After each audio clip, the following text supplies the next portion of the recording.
And also has a self-timer mode. I think that's the most impressive thing about this camera. It's like, I would recommend this. However, the size of my thumb perhaps, smaller. 2000s like vintage look. There's games, there's music. Did you hear that? I don't know if you did. My stomach might have rumbled because no one tells you. Look at the way it captures color like Go Games on your phone. No, but on my camera. I might have a problem. If you had to pick one, this is the one that I would get. Hi everybody, my name is Gabby. Welcome back to my channel. Today I'm going to be showing you every single camera I own so you can figure out which one is best for your summer photos. So as we all know, a beautiful summer photo starts with a little beautiful summer bling bling. Today I'm going to show you two pieces from Ana Luisa that are beautiful and perfect for this summer. This is their brand new summer collection. So I had this necklace as part of their last summer collection, but this year we have a new piece, and this is called the navy necklace. As you can see, the pattern is absolutely gorgeous. It's got this conch shell inspired vibe, and I just thought it was really pretty and I really liked it, and it's really nice. It's like the perfect thickness, so it's like not super thick but not super thin, and it looks really good with the necklace from last year's summer collection. As you can see, she's still here, so they're tarnish free. Yes, so that means you can go swimming, you can go beaching, you can go fishing, and it'll all be fine. It's a beautiful, beautiful necklace for your beautiful summer photos. The designs are super cute, as you can see. And for good quality jewelry, the price is very fair, and they've got pieces starting at $39, so it's like, she's not too breaking the bank. It's an investment piece. Also, all their products are carbon neutral, all the way down to their packaging. Don't judge me when I say it, but I reuse these little like matchbox type packaging, which is honestly so cute. I reuse their little boxes and stuff like that for my lashes. They're really cute and they're portable, so I can carry this around with me. You can literally put anything in here. I used to put my rings in here, my little necklaces in here, and you can take it around. If you really like this necklace, let me show you something. I've got the matching bracelet. So it has the same design, the same beautiful pattern. It's just shorter. I think that's to be expected. So I paired it with one of my old Ana Luisa bracelets that I got ages and ages and ages ago. She's still around. She's got the beautiful pearls, which I thought was very like oceany, very summer, you know? And again, it's got a really, really nice thickness, so it's like, it's still delicate and dainty, which is what they're really good at. Like, they're good at making stylish designs, but they're also good at making them like bold, but like not too bold. And I really like it, and it looks good on everybody. I let my grandma try it the other day, and it looks better on her, so I'm going to give this to her. But there you go. Ana Luisa is also perfect for gift giving. Thank you to Ana Luisa for sending me these pieces, and if you want to check out any of them, I will leave the links down below. Anyway, so now you know how to look gorgeous, but let me show you what cameras will make you look the most gorgeous on screen. This is the teeny tiny mini little keychain camera. So it's quite literally a keychain size. The size of my thumb perhaps, smaller. So this is super portable, and you can hook it onto your phone, you can hook it onto your bag, you can hook it onto your plushie. Like if you've got a little Labubu or something, you could, this is for them, this is thumb sized, you know? It's quite amazing because you can charge this thing and it will last you quite a while. I took it on a little trip. It was like a 2-3 day trip, and I basically didn't charge it at all. But it was really cool, and it actually does shoot functional videos and photos, so you can get audio and video from this. It shoots in 1920 1080, so the standard like 16:9 aspect ratio, aka if you're wondering, it's what you're watching right now. The quality, I'll put some examples on the screen. It's not charged, but when it is charged, it turns on, and there's a blue light and a red light, I think, to tell you when things are recording and when things are charging, so you always know what's going on. But if you want to see the full review of this, I do have that on my channel, so you can go watch that if you want. So if you like that 90s home video sort of 2000s like vintage look, this is, I just listed like every era, but this is really good for that. This was a gift, but I think it's relatively affordable. I think it's like 20 to 30. Functional camera, functional camera. It works well in the daytime, not so well in the nighttime, so just keep that in mind. If I had to give this a rating, I'd probably give it a 7. Look, I don't know, this is the first one, so I could be starting really high, but 7 is average, so.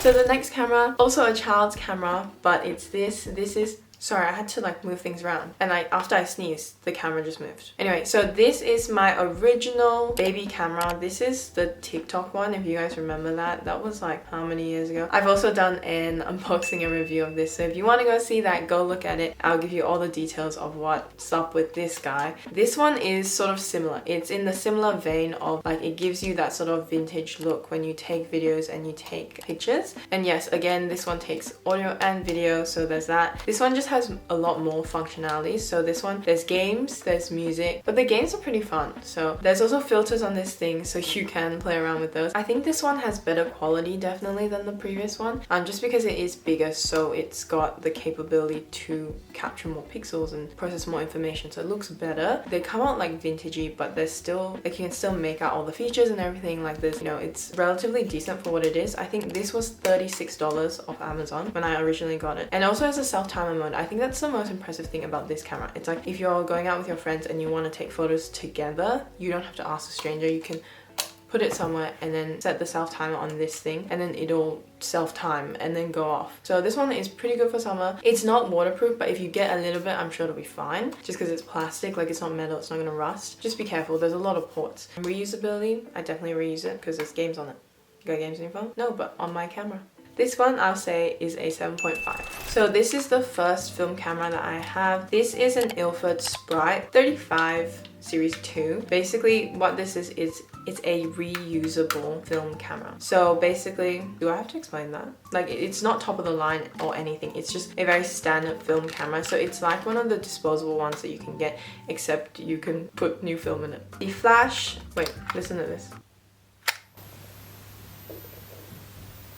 Did you hear that? I don't know if you did. My stomach might have rumbled. This little red dot will light up when the flash is ready, and it needs time to warm up. So don't turn it on and then expect it to go. Once you wind it all the way, then you can click. It's a good camera, like if you just like the look of film photos in general. Like, you don't need anything fancy, you don't need a self-timer, you don't need like a digital viewfinder or anything like that. I would recommend this. However, let me tell you, as somebody who got into film, because no one tells you this is pretty expensive, I would recommend try get a disposable camera first, and then go and like take photos and then develop it and see how you like it and whether you think it's worth it. And the other thing as well is that if you don't know how to handle film cameras properly, you are going to mess it up once or twice when you load the films. It's all part of the learning process, but it's a very expensive learning process. So if you're not sure if that's for you, I'd say just get a disposable because it's cheaper. It's like 25. This is 89, and you have to buy additional film cartridges and stuff like that if you want to redo it over and over again.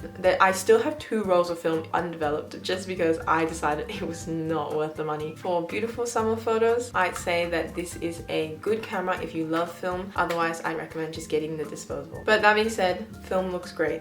I think it's one of the most beautiful, probably 8.5 on the visuals. If you want me to be real with you, what's good for this summer? I gotta consider the other things.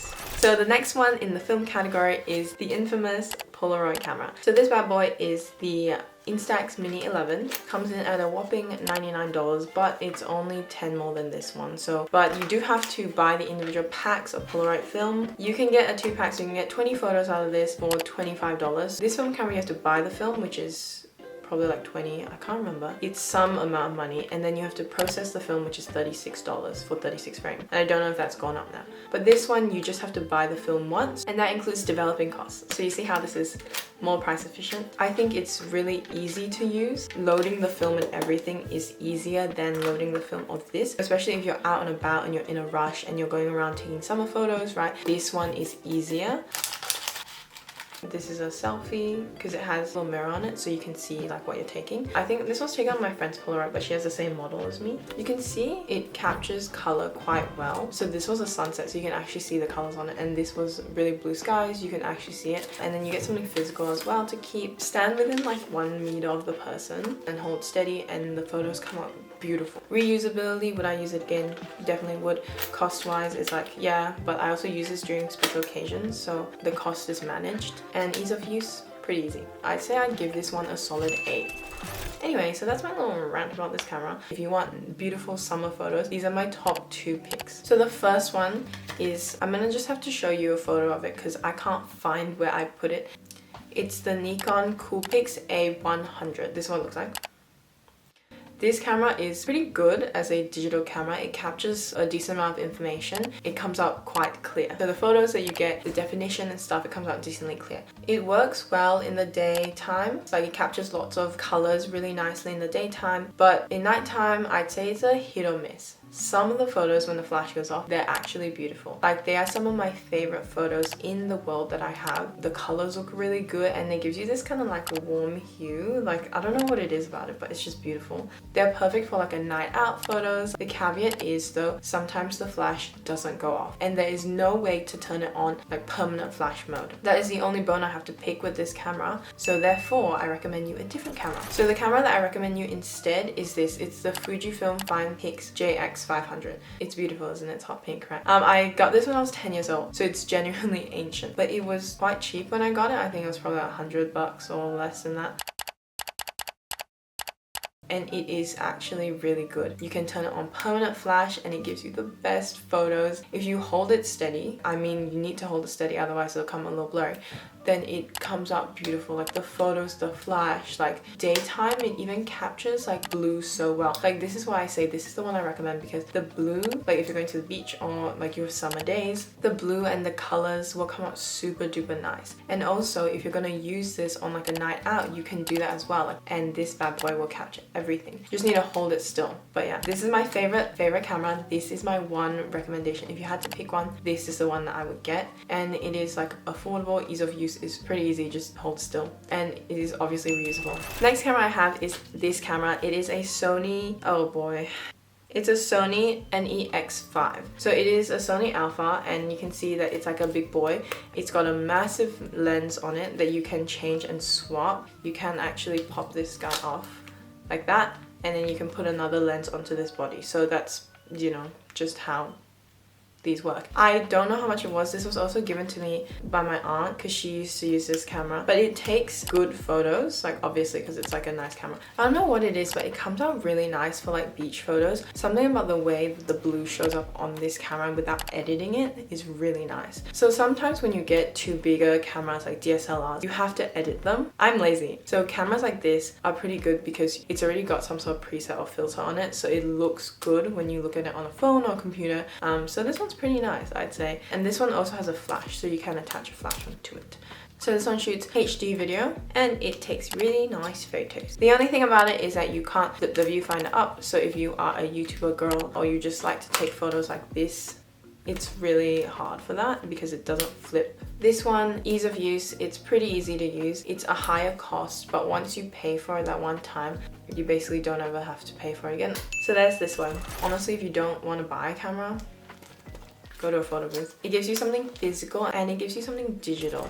So this is my favorite and probably the camera that I recommend for your summer pictures. If you're looking for a more filmsy look, you know, either the Ilford or the Polaroid is also good. And those are my opinions and suggestions for getting the best photos this summer. Also, if you liked any of the Ana Luisa pieces, don't forget to check them out in the link in my description box. Don't forget to also follow the private account. We are growing. It's where I post like sneak peeks, updates, behind the scenes and things like that. So you get to be involved and see a little bit more. And also, if you want to see more videos, more camera videos, I'll link my whole playlist up there. And don't forget to stick around because next video I'll be doing lots of customization stuff and I'll probably be doing a what's on my iPhone in the coming weeks. Anyway, I love you guys. I hope you guys have a wonderful day and I will see you around. Bye.